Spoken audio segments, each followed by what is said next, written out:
Whoa, whoa, whoa! Why are we moving so fast? Thank you to our $5 patron, Percy and Lancelot, and a big thank you to our $25 patron, the Mr. Greed. Before we have this review of Chapter 50, the big 5-0 of Four Nights of the Apocalypse, please do me a favor, leave your own list on the chapter in the comment section down below, leave a like, and subscribe if you aren't already.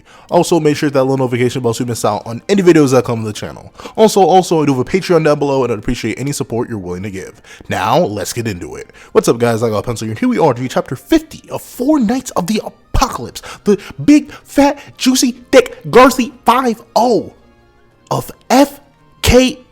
OA. Man, I messed it up. Regardless, I'm excited because this chapter, like Nakaba said, fine, enough of the slow pace. I'm done waiting. We had our mini arcs. We got our cat. Let's just go. And we are hitting the fan immediately. So we open up and we get to see that bada bing, bada boom. The talisman shatters. And honestly, this makes me ask so many questions. Like start of the chapter, I was already confused because the thing is, I guess this dark talisman is it a representation of the group? Is this what is this? Were these created? Was the entire crew created by Arthur, and this talisman represented their life? And once it shattered, it explains that they were destroyed. And if Arthur had shattered it instead, they would die. What is this? Is this just a signifier? Because notably before, is that how Arthur tells when they die? I guess that's how, he claims that he knew that someone had taken Ardberg out. He just didn't know who did it. So does he have little markers or symbols of all his individual knights and their deaths, break whatever symbol they have upon it happening, and that's how he knows? If so, that's a pretty cool system. I feel like you could update it, Arthur. You got to figure out who did this. But at the same time, it's kind of insane that he just, I mean, it's not like he's not sad, he's shocked, but Arthur once again following this new sort of, for lack of a better term, menace mentality. He isn't necessarily shaken. He literally, after noticing that this talisman's broken, he's like, boy, that was fast. And it's an odd detachment, right? Because we gotta remember Arthur from the last series. Arthur was so in tune with his people, his knights, everything. He felt their pain. He did everything he could to protect them, and when that failed, well, we got this Arthur. But it's crazy to see how much Arthur has flipped. He doesn't necessarily care about the lives of his people anymore.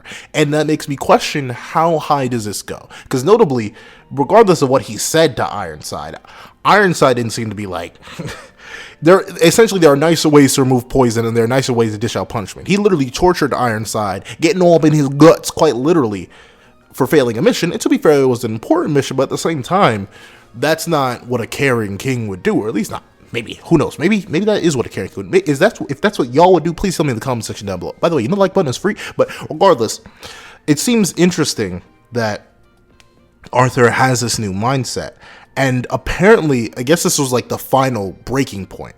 All the knights he's lost, and all the knights who have failed beforehand, they were essentially test subjects, because Ardbeg, Talisker, Ironside's failure, well, he doesn't know about Pelgar. Strangely enough, he doesn't know about Pelgar. I guess Pelgar wouldn't snitch on himself because he probably doesn't want to get tortured either. But still, all these times they failed. But now, seeing the Dark Talismans, which maybe he did have some respect for considering his reaction, now that they're gone, he's like, wait a minute. Hold on. These knights are too dangerous to go unchallenged, because he immediately assumes it's the four knights. Now, I wonder if he's telling that because he sent them after them. Because, what if Gother... this sounds wild, but what if Gother was the one who popped up and said, forget it, you know what, Sin, I trust you, you're a good dude, my boy, but I'm gonna have to take care of this myself. And he slaughtered them all. What if that was the Sins and not Gother? I know it's probably a weird assumption to assume that. I'm not sure how much time passed between the Gother incident and now. However, apparently it's enough for Arthur to believe that he needs to take the four knights on head on. But of course, he's not actually going to do that himself, or at least I don't think so. I don't really think so, because I do believe this weird dimension that we're in, which notably, talking about that for a second, seems very interesting. Right now we see Arthur standing what seems to be above the clouds on a platform, and then on the city there's a whole castle above him. I'm not sure what's the purpose of having an upside down castle. Where is he? Why is he doing that? this world that he has created, because obviously this doesn't see, I don't think these are goddess creations or goddess structures. They don't have the same iconography as goddess structures, and goddess structures are pretty old anyway, and most of them have retreated to the celestial realm at this point.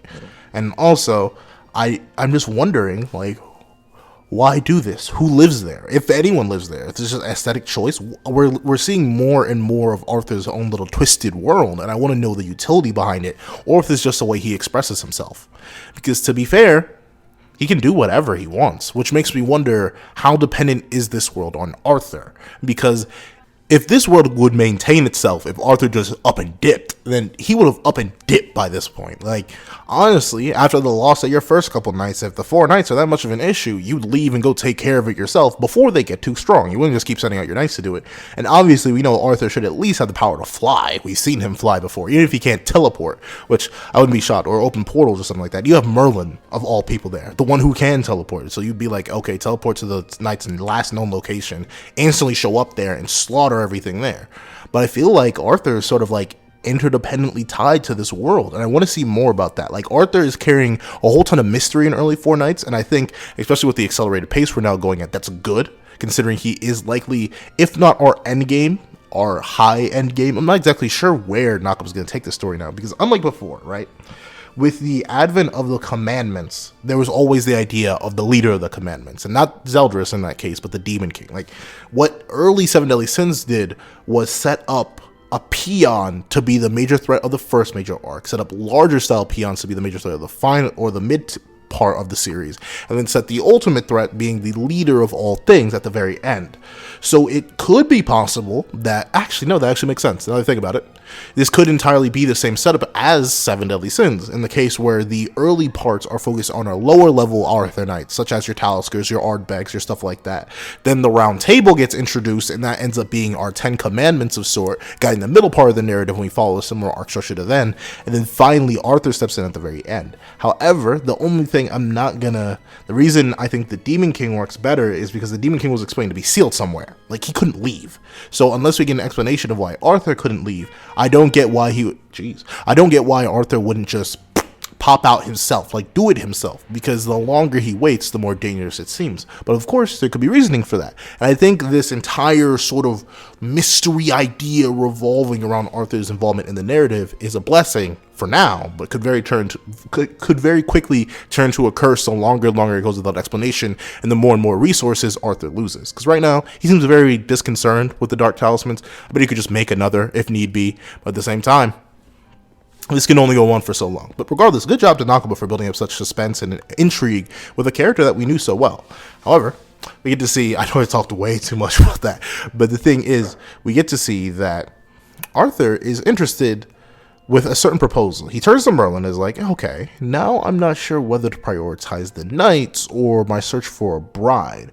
What do you think, Merlin? And Merlin's only response is, you must follow your own wishes. And then we instantly cut away from there. Now, notably, this Merlin image I decide to draw. I decide to appropriate it myself, except not the whole image, just the upper body, because I ain't trying to get. But regardless, the thing that intrigues me here is that now search for a bride, not my bride.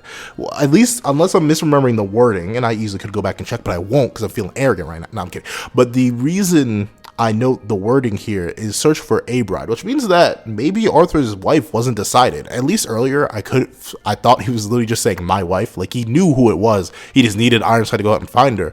But now is he just out looking for a random human woman to, like, give chaos powers to? I don't know. I'm intrigued now, because that Nakaba is very particular with his wording. You'll notice that a lot. If he's trying to hide something, he'll switch his wording up. So I'm not sure if this is just a lost in translation thing or something like that. I'm intrigued to see where this goes, because we know by Arthurian legend it should be Guinevere, but where is Guinevere? Who is Guinevere? How strong is Guinevere? And what's going on there? But the more interesting thing to me is that Merlin has essentially lost all autonomy.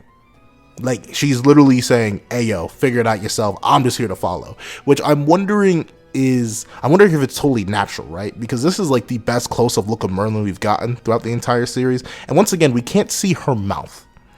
And notably, while the eyes are called the gateway to the soul, I do believe a whole face would tell a lot more than what we see here. We know why a hypothetical reason she could be covering her mouth is the burns, and that reminds her of her past, and that could remind other people of the past, and she doesn't want them bring that up in case that could hurt her heart. But at the same time, I wonder what Merlin's role is in this narrative. Is she just going to be a mini boss?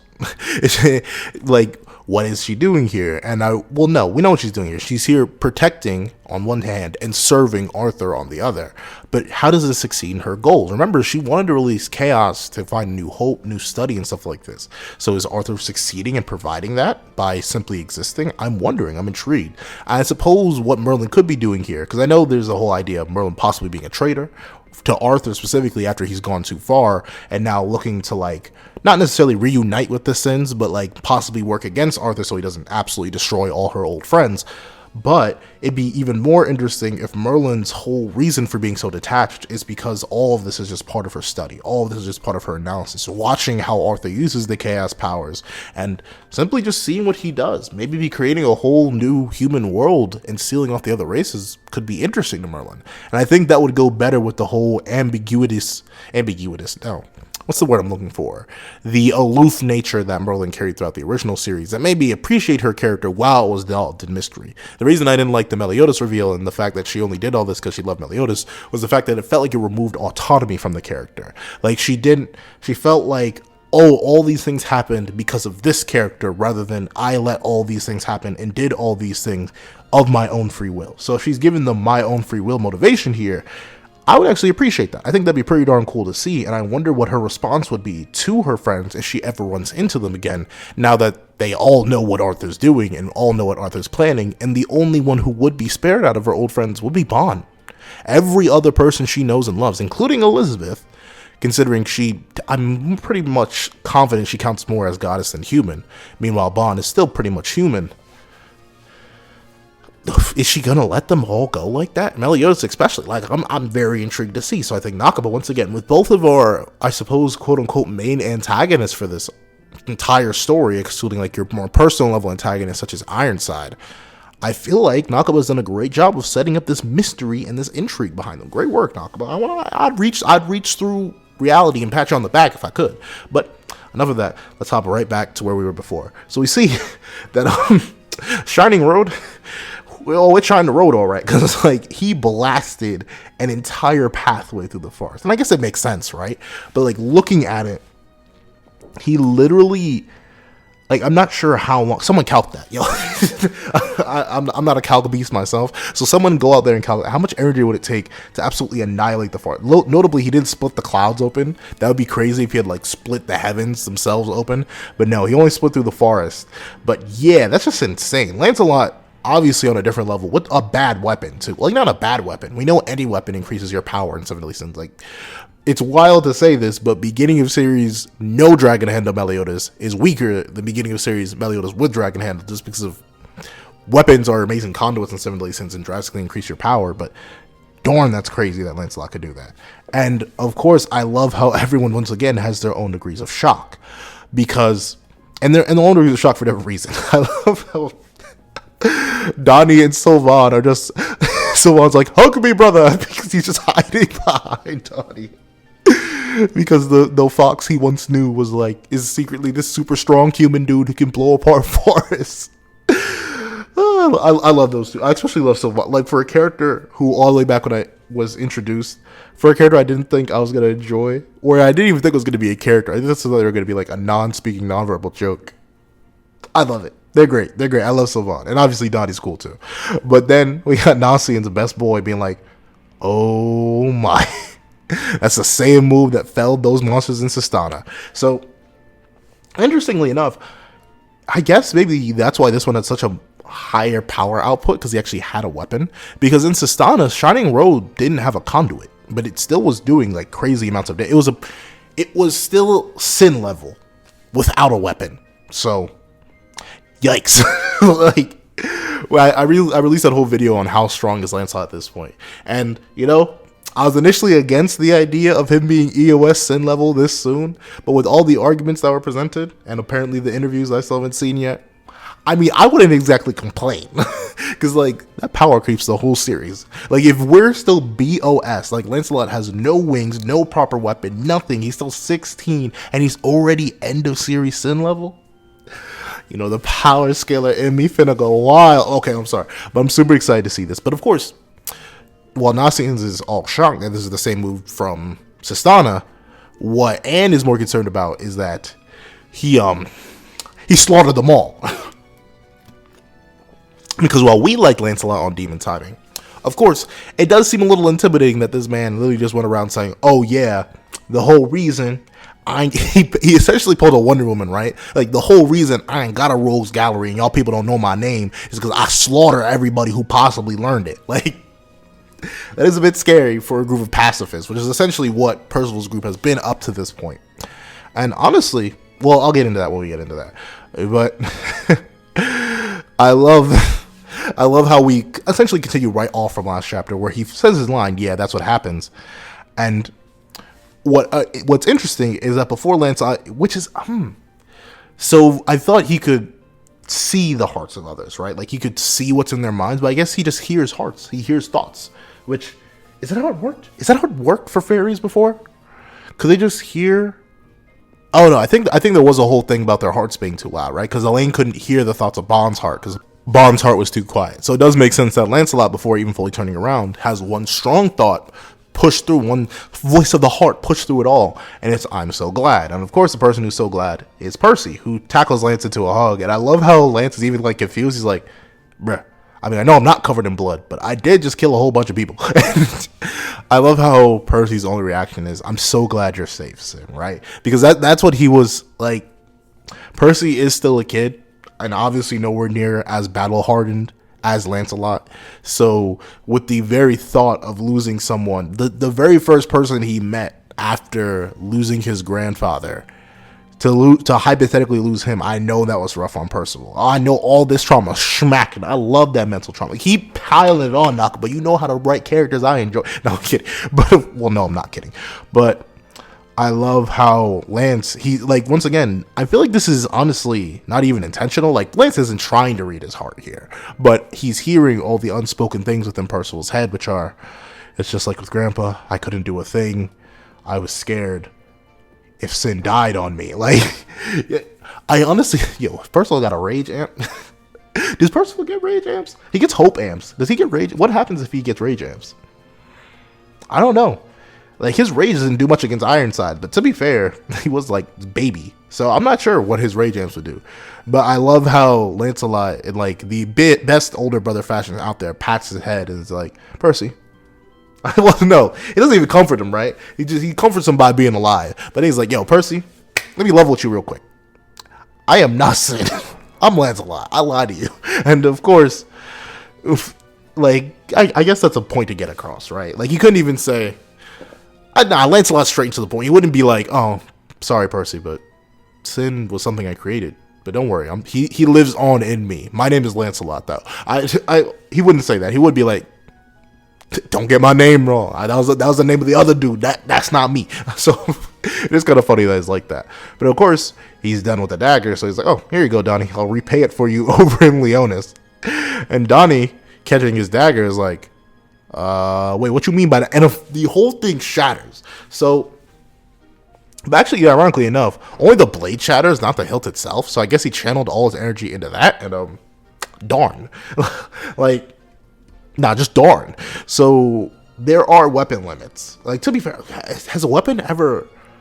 I think the twig didn't even break when Leonis used it to cut that mountain in half. Man, that twig is stronger than this blade. No, I'm kidding. But like, I'm trying to think of I know it has happened in some of these. Weapons have broken before, but I don't remember them ever breaking from like an overcharge of magic. Well, to be fair, no, yes, but no, that wasn't an overcharge of magic.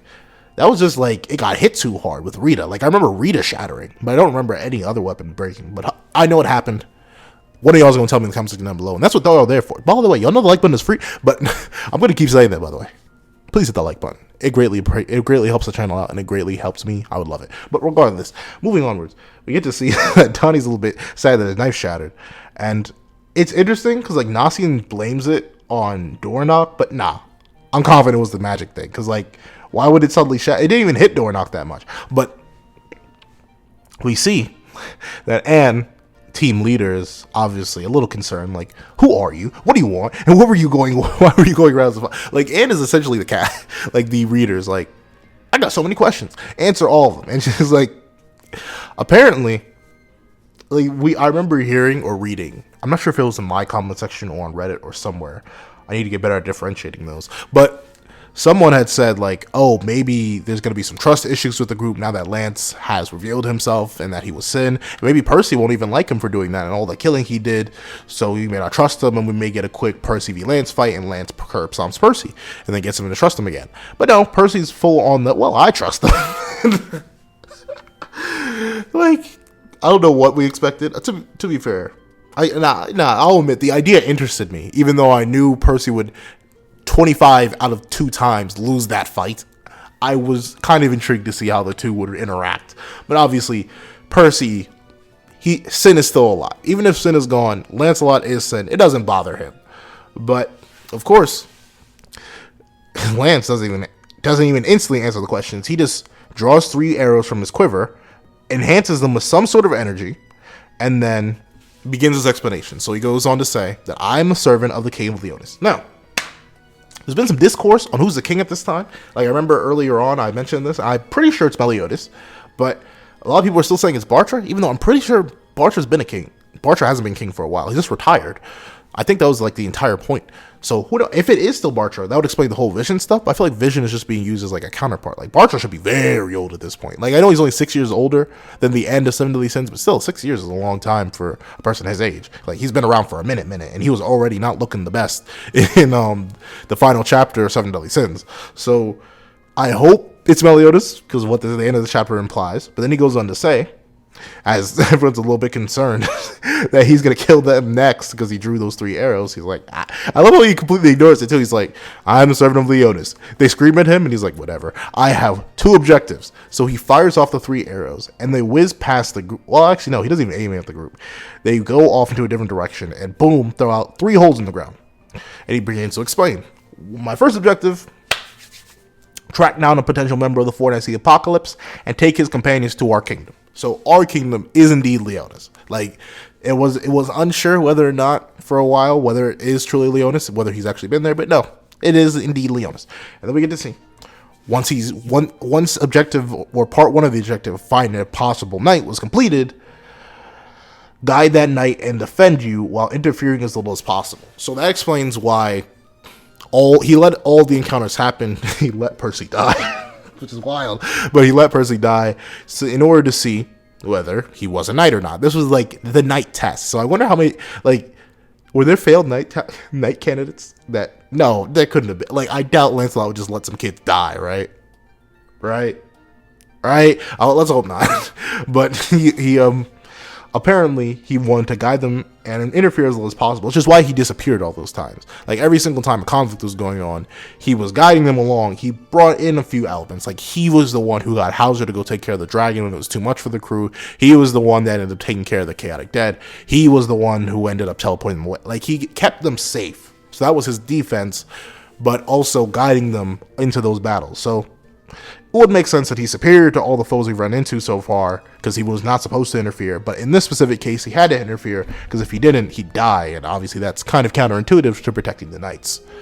And then he goes to find, he meant to have more companions for the night, or at least that was the plan, right? Because notably, when he encountered Donnie and Percy, what he easily could have done is walk a little bit, see if Percy's strong, and then just teleport away. Like, Nasians and I even believe Donnie, but let's be generous. Let's say Nasians and Anne were not part of the plan. Like, they could have missed those arcs and nothing, and would have been none the wiser. It wouldn't have changed Lancelot's goals, because companion seems like a secondary thing to the main knight himself. And notably, I love, it's kind of weird, like, obviously Lancelot has gains, but it's kind of crazy to see him just casually carry and drag both Elgin and Berkey's bodies just all the way. And interesting. I'm not sure if he removed the arrows or what, but the arrows are gone. I feel like maybe are they magic arrows? I'm not sure what he fired. I'm assuming they aren't magic because he has a quiver. Maybe he just makes new arrows out of I don't know. I just realized all the arrows on their bodies are gone. But he may have removed them. But of course, the main reason he let them travel for so long and even get companions in the first place because he was like he needed to check if the knights had will to overcome any obstacles in their way. Now, notably, this gives me some sub hope of a little something something, and I hope that Tristan is actually doing the same thing as Lancelot, but on the opposite mirror. Like, say Lancelot and Tristan are the two original knights, so they were born of the Seven Deadly Sins cast from before, and let's just say, unfortunately, they just weren't main character enough for King Diane's kid to be a knight, so they're just gonna be a side character. So we're in this catch-22 situation. Not catch-22, but a 50-50 situation. Lancelot and Tristan, the two original knights, go in to hunt down their other two knights, and thusly they both went on their own individual journeys to get to Leonis, or to find the knights and then return to Leonis and to test them out. And of course, that means that we could have an entire opposing crew with Tristan, who comes back and joins them, and then we have the full 4-knight squad instantly activated with the whole cast of characters. Sure, we wouldn't have nowhere near the knowledge of these other characters unless we went on a whole flashback arc, but still, I think that'd be kind of cool.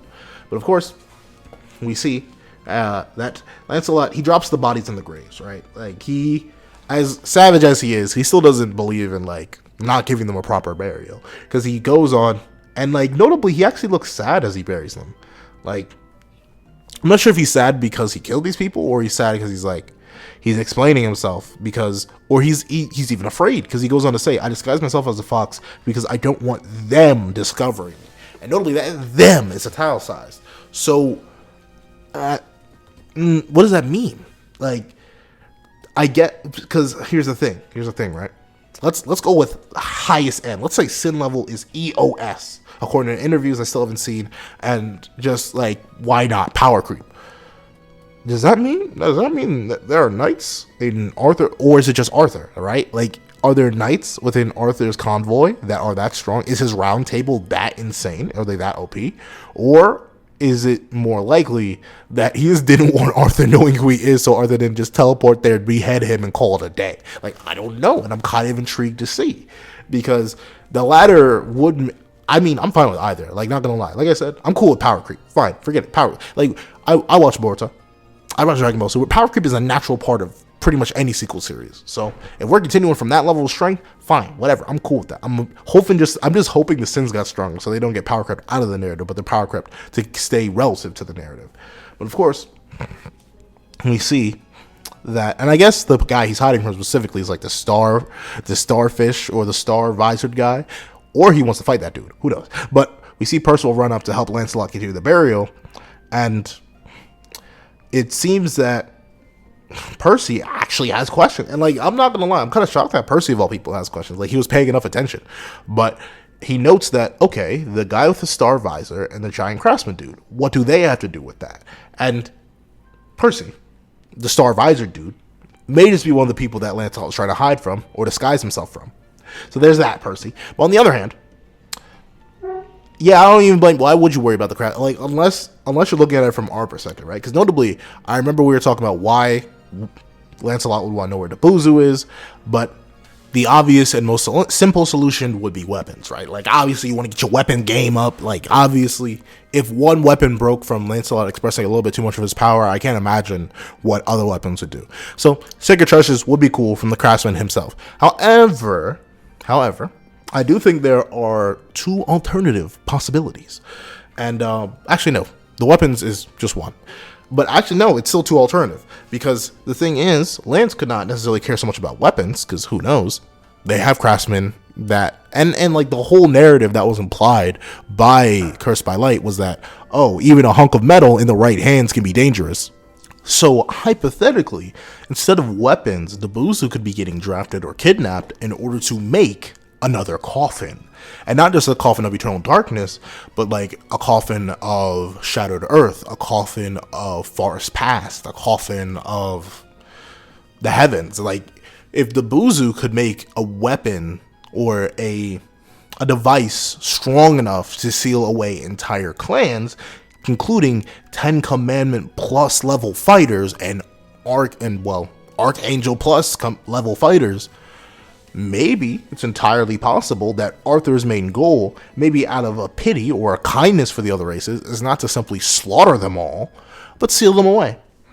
And of course, Lancelot would be specifically looking for that on the side because his mom's a fairy. Sure, his dad, and who knows, maybe even him, maybe hybrids aren't affected as much. Obviously, Tristan's still in trouble because he's a half-god. It depends on well, see, that's what brings up the point about Elizabeth. Does Elizabeth count? Is she a hybrid? Or is she like goddess that happens to be with, like, is she goddess software running on pure human hardware, or is she goddess software running on half human, half goddess hardware? Like, I don't know. But regardless, he's worried about his mom because his mom's obviously a pure blood fairy, his uncle, stuff like that. Like, he wouldn't want them to disappear, be sealed away, so he's worried about getting Dabuzu, because if those are made, who knows, they may be even easier to use than the Coffin of Eternal Darkness, and they could be specifically built that way. So obviously Dabuzu would be a big old threat. But Lancelot doesn't admit to that right here. And obviously the other one is weapons. But not only that, it couldn't just be getting weapons for themselves, but it could also be avoiding weapons being made for Arthur. Because notably, while Excalibur is already an amazing blade, none of his knights have a weapon that seems to be too special. If they got sacred treasures, we know that was also implied in Cursed by Light, the better the weapon you have, the more power it could draw out. So someone like Ironside, who may be fodder to someone like Lancelot, with the proper weapon being made by Dabuzu himself, who knows, he could become relatives. Same thing with Pelgar, same thing with the Star-Visored Knight. Like, so many people could become threats with the proper weapons in their hands. And honestly, I don't think Dabuzu can necessarily improve Excalibur, but if he could, that'd be insane too. Like, there are so many other ways that this could be interpreted as a general threat other than just wanting weapons. But obviously, wanting weapons would be good too, because I think a third thing that Lance could be looking for is a bootleg Spirit Spear. Because notably, we saw him wielding, I mean, it's uncertain how canonical that image of the Four Knights we got is, but he was holding a different style weapon. He wasn't still wielding his bow, and he seems to be proficient in multiple styles of combat. So it's hypothetical that he could end up getting like a pseudo Spirit Spear, because notably the Spirit Spears are crafted from the trees themselves for fairy kings, but they're still very useful weapons outside of that. Like, the ability to have a shape-shifting spear would be pretty darn cool, and Dabuzu could possibly mimic the effects, especially since Lance does have royal fairy blood in him. So I feel like it wouldn't be impossible for him to manipulate stuff like that. So many different things that Dabuzu could be doing. I'm pretty darn excited to see what happens with that. But of course, we get to see the burials complete. After Lancelot, he sort of dismisses what Percival asked, which is interesting. I'm really interested to see Lancelot, and that's a good thing. I like how Nakoba has revealed one mystery that Sin is Lancelot. Shouts to the patron. Do have a Patreon down below. I'd appreciate any support you're willing to give. And y'all know the like button is free. But regardless, the interesting thing is, and I'll give Nakoba credit for this, he gave us a mystery, solved that mystery, and then put two more in front of us. That's good. I love that, because it essentially, you get a 2-for-1 deal, right? You get one answer, you get two questions. That's honestly a good way to keep a series going, in my mind, in an organic way. Give our characters that are tied into mysteries more mysterious motivations. Sure, we'll get annoying after a while, yes, but for right now, I still think it's kind of buzzing. But then we get to see, hey, Lancelot dropped something, and Percy's like, what exactly is that? And Lancelot's just like, it's just a plant seed. They may be dead, but they continue to exist as life in this forest. And that's a nice little message. Like, a big thing in Seven Deadly Sins is reincarnation and continuation of life. So it would make sense that someone like Lancelot, a fairy at heart, would care definitely about the environment and stuff like that, and continuing life. That stuff would be important to him. And then, of course, we move on to see that Nasians wants to be a best boy with so much knowledge of the verse. Like, seriously, Nasians, you got a PhD, bro? Can you educate me on the Seven Deadly Sins verse? I greatly appreciate that. Yo, Nasians, you want to collab on some explained videos, my boy? But regardless, we get to see that Nasians asks, wait a minute, so you can both transform your shape and read people's minds. Are you from the fairy clan, perhaps? And I love how Lancelot is like, good question. He explained his entire backstory and motivation for being Sin, for the most part. But on the topic of being half fairy, he's like, you know what? I'll tell y'all later. Y'all can figure that out for yourself. Like, maybe he's ashamed because he doesn't have wings. Because, like, notably, every time, like, he was born post the King Wing era. So he must look at his mom and his uncle with like these great fantastic wings, and he's looking at his empty bag like, man. And I wonder, can he fly? Like, we haven't seen Sin move around on his own autonomously, in the air at least. So can Lancelot do it? I feel like he should, right? Because King could levitate, and Elaine could levitate without wings. I feel like that's just a basic fairy ability. If you can read hearts to the level that he can, I would be shocked if he couldn't fly. I know that's like weird corollary stuff, but I think it should work. Especially he can transform to a degree even higher than his uncle. Or at least, well, I'm assuming King can transform even more. But still, like, going from quadruped to biped is a very big difference from going from thick human to skinny human. Like, the transformations definitely vary. But of course, Percival's like, you can read minds. All right, try me out then. And I love how Percival, like 1, 2, 3, 4, 5, 6, 7, 8, 9, 10, 11, 12, 13, 14, 15, 16. 16? Is that a reference? That's gotta be a reference. For some reason, 16 is like running rampant in my head. I'm not sure, but he has 16 poops blaring all throughout his mind. And of course, I love how Lancelot, Lancelot has very much big brother energy, right? And not in the George Orwell sense, but in the like actual older sibling mindset. Because the moment Percival's like, okay, what was I thinking? Lancelot is like grabs his face, is like, I am not saying that. He just messes with him a little bit, and I love how Percival clarifies, like, no, I want you to clarify how many times I said poop in my mind. And Lance, once again, is distracted. And once again, this is interesting, right? Because Fittich Lancelot likely has better perception senses, right? But we see that he senses someone coming along, and I love it because Pelgar is zooming on his little flying stuff. He's like, wait a minute, what? The Dark Talisman's magic force just all vanished. What's that about? Not only Percival did it. No way he's that swole just yet. And once again, that's interesting. I wonder if Pelgar's saying that because like he respected the Dark Talismans, or he just didn't think Percival could get that strong that quickly. And he's like still a good bit above the Dark Talismans. I don't really know, but I think he is more confident that he's that strong because he still pulls up without any hesitation. And from a distance, he yells, I found you, my boy. And Donnie is just instantly terrible. I don't even blame him. I definitely know Donnie got PTSD from that encounter with Pelgar. He mentioned him not that long ago too, which is actually he mentioned it against Dornock of all people, which is really cool. But of course, Pelgar hops down, and I love, like, he's not even squatting into it. There's something oddly that's such an unconscious flex about being able to leap from whatever height he just jumped down from and just straight leg it. Like, if I did that, knees broken. If you did that, knees broken. Unless you're a red demon, you're just built differently. You don't like buttons free. But we see that Pelgar lands with a quick hello. He's like, "Hi, Percival, come to hang out. You want to spar or something?" And Percival's sweating, but he still seems kind of excited. He's like, Pelgar! I honestly wonder, Percival didn't have that bad of an experience with Pelgar, right? Like, he threw hands, Pelgar helped him awaken his magic. Like, Pelgar's actually been kind of cool to Percival in the narrative so far, and he hasn't expressed any interest in, directly murdering him. So I'm not shocked that Percival has such a calm, if not slightly disconcerting reaction to Pelgar being there. And of course, Lance is like, well, sorry, my boy, but we got to pick up the pace here, so we cannot do this anymore. It's because Lancelot walks in front, right? And notably, Lancelot doesn't kill Pelgar. Now, I'm not saying Lancelot couldn't, because he spared Pelgar before, but because notably he said no one sees my face, and to be fair, Pelgar doesn't know Lancelot's name or anything. There's no information given to him here other than the appearance of Lancelot, which who knows could be just as dangerous.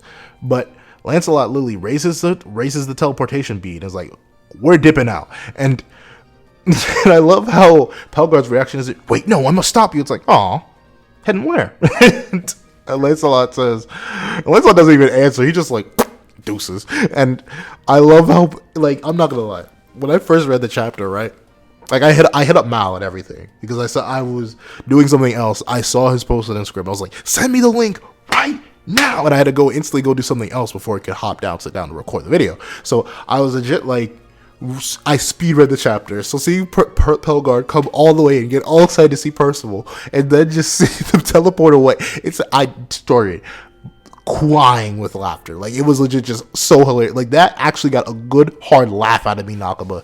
Good work. I love how they're just gone. And of course, when Percival opens his eyes, he sees people rustling and bustling about. And Lance is like, all right, bet we're here.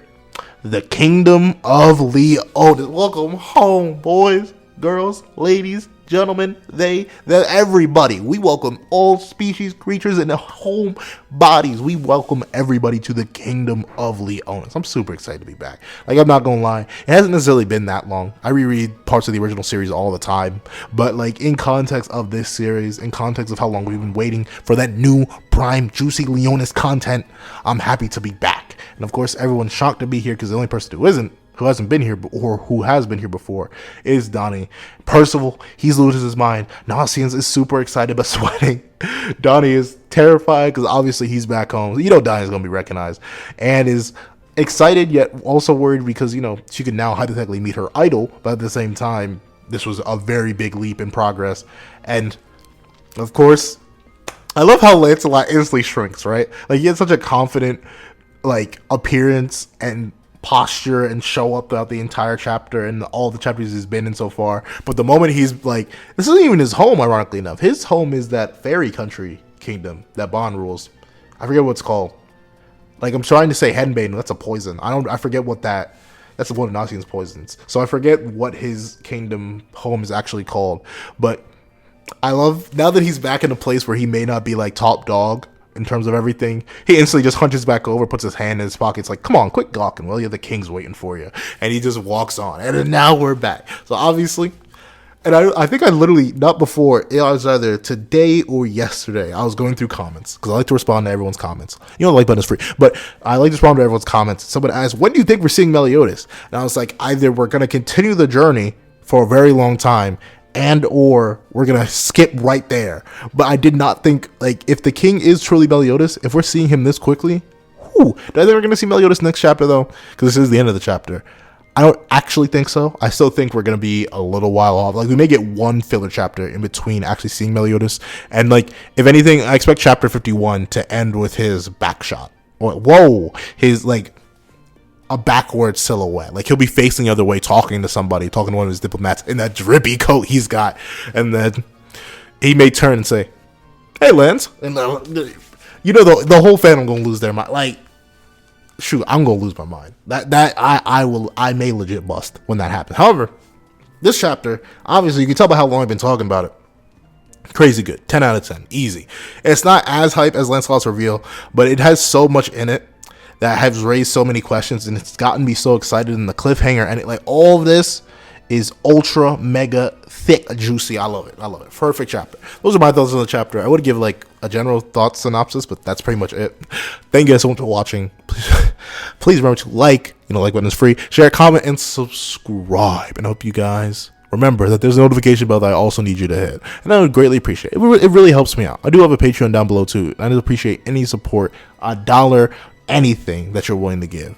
Thank you guys so much for watching, and I hope you guys have a wonderful day. This is that guy with the pencil, writing off.